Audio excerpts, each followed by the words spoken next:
Monsieur le député. La parole est à Monsieur Thierry Benoît pour les Constructifs, Républicains UDI indépendants.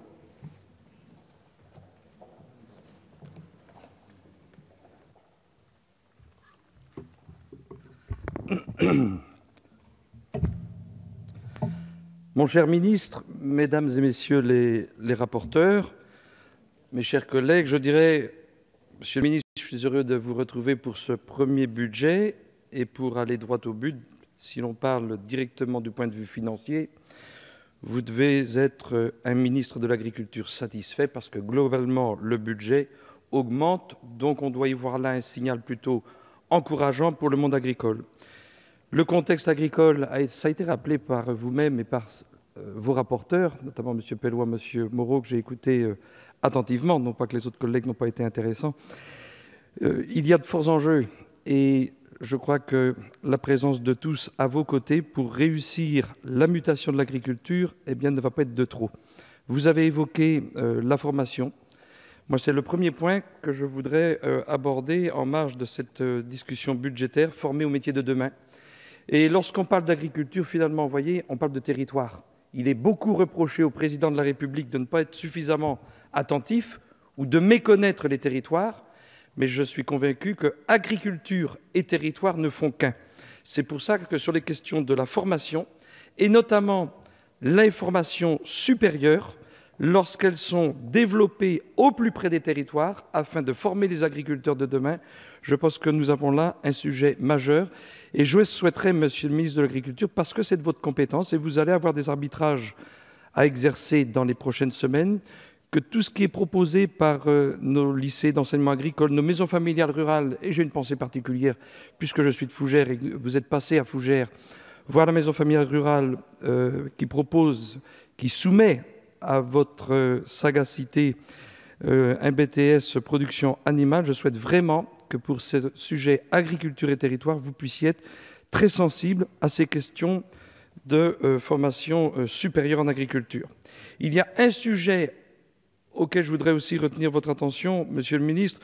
Nous avons discuté dans le projet de loi finances de la sécurité sociale, il y a quelques jours, avec mes collègues du groupe UDI, les Constructifs, la possibilité d'essayer de stimuler l'employabilité de main-d'œuvre en agriculture. Et il y a un sujet, moi, que je porte à votre attention, c'est la question ou la possibilité d'exonérer de cotisations patronales celles et ceux de nos amis agriculteurs qui souhaitent embaucher de la main-d'œuvre dans leurs exploitations. Il y a là de la main-d'œuvre non délocalisable qui est de la main-d'œuvre de proximité.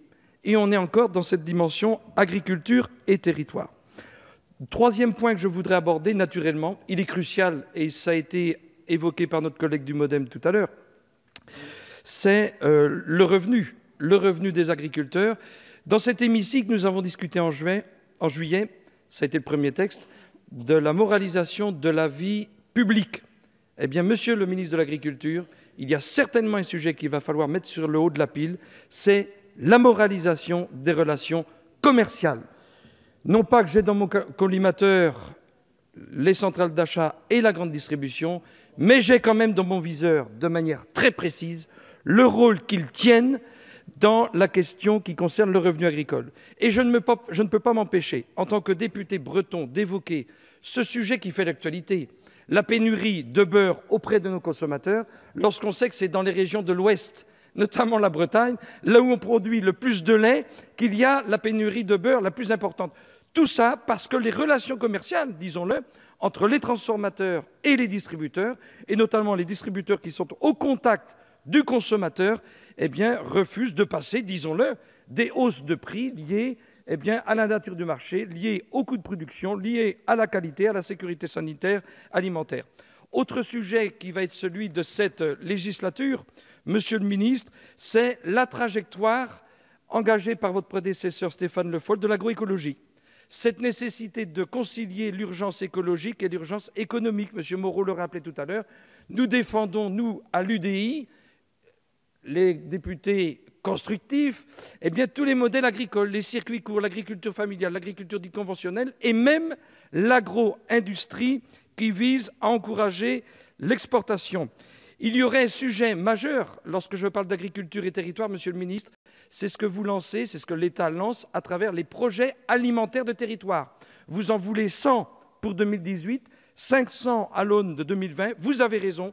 Je pense qu'à l'échelle des bassins de vie, à l'échelle des bassins de production, on peut encourager cette proximité entre, je dirais, de la terre à l'assiette, pour ne pas dire de la fourche à la fourchette.